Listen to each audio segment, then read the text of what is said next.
বরবাদ সিনেমার প্রযোজক নিজে বলছেন যদি সবকিছু ভালো যায় তাহলে 100 কোটির ক্লাবেও ঢুকতে পারে বরবাদ। আমরা এক্সপেক্ট করছি, শরৎ মিউজিক ভেঞ্চার্স টিম এক্সপেক্ট করছি বরবাদের লাইফ টাইম কালেকশন মোটামুটি 70 কোটির ধারে কাছে তো চলেই যাবে।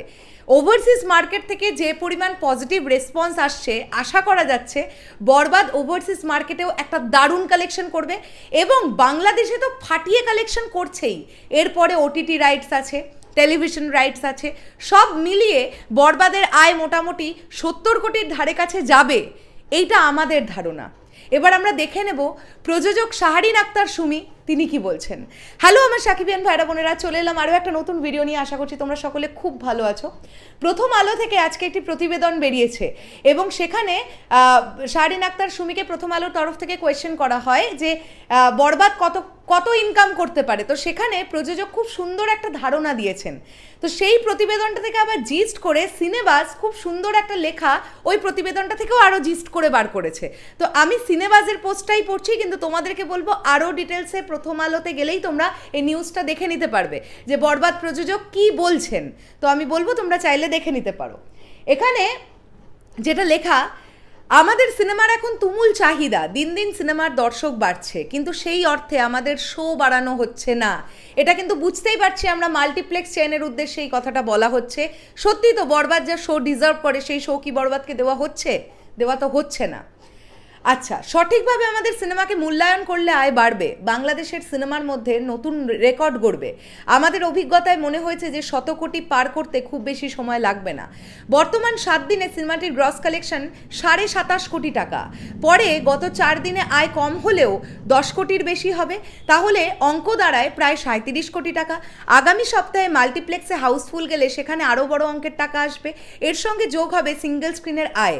আগামীকাল 11 এপ্রিল থেকে 19 এপ্রিল বৃহস্পতিবার পর্যন্ত ঠিকঠাক শো পেলে আয় হয়তো বাড়তে পারে আরও 15 কোটি টাকার বেশি, যা সব মিলিয়ে দাঁড়ায় 52 কোটি টাকা।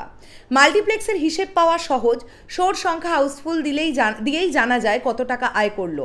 তাছাড়া কর্তৃপক্ষ ঠিকমতো হিসেব দেয়। অন্যদিকে সিঙ্গেল স্ক্রিনে তো আমাদের লোক আছে, এছাড়া হল থেকে একটা হিসেব দেয়, যদিও সেটা কম। সেই হিসেব থেকেই আমরা তথ্য পেয়েছি আমাদের তো বক্স অফিস নেই, কর্তৃপক্ষ যা বলবে সেটার উপরেই নির্ভর করতে হবে, সেভাবেই আয়ের হিসেব করা, যদিও সেটা বাস্তবে আরও অনেকটা বেশি। সিঙ্গেল প্রেক্ষাগৃহগুলোতে 17 তারিখ পর্যন্ত ঈদের সিনেমা হিসেবে দেওয়া হয়েছে। পরে নতুন করে আবার সিনেমাটি বহু সংখ্যক সিনেমা হলে চলবে, সেসব নিয়ে এখনই কথাবার্তা হচ্ছে।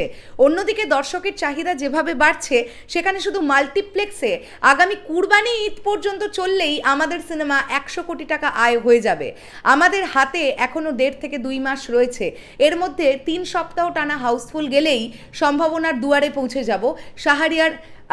শাহরিন আক্তার সুমি এটা তিনি বলছেন। ওকে, তো এখানে প্রযোজক যে কথাগুলো বলেছেন 100% কারেক্ট, 100%।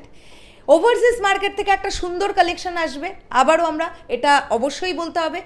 এবার সেটার ওপরেও ডিপেন্ড করছে অনেকটা বাংলাদেশে মাল্টিপ্লেক্স চেন থেকে কীরকম যায় আসন্ন দিনগুলোতে বরবাদ, সেটার ওপরে ডিপেন্ড করছে। তবে দর্শকের চাহিদা যেভাবে বাড়ছে, যেভাবে ওয়ার্কিং ডেগুলোতে পর্যন্ত বরবাদ হোল্ড রেখেছে, যেভাবে এখনও হুড়মুড়িয়ে দর্শক সিঙ্গেল স্ক্রিন থেকে শুরু করে মাল্টিপ্লেক্স সব জায়গায় বরবাদকে হাউসফুল দিচ্ছেন, তো অবশ্যই এটা আমরা আশা রাখতেই পারি যে 100 ক্রোড়ের ক্লাবে ঢোকার সম্ভাবনা তো আছে বরবাদের।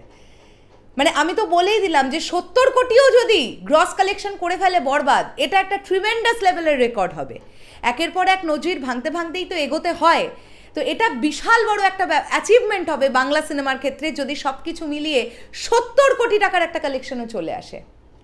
দারুণ লাগলো বিষয়টা জানতে পেরে, এবং এভাবেই চলুক বরবাদ, বাস আমরা এটাই চাইবো। তোমাদের কি বক্তব্য এই পুরো বিষয়টাকে নিয়ে অবশ্যই কমেন্ট করে জানিও। দেখা হচ্ছে আবার খুব শিগগিরই। তাহলে এখনের জন্যে টাটা।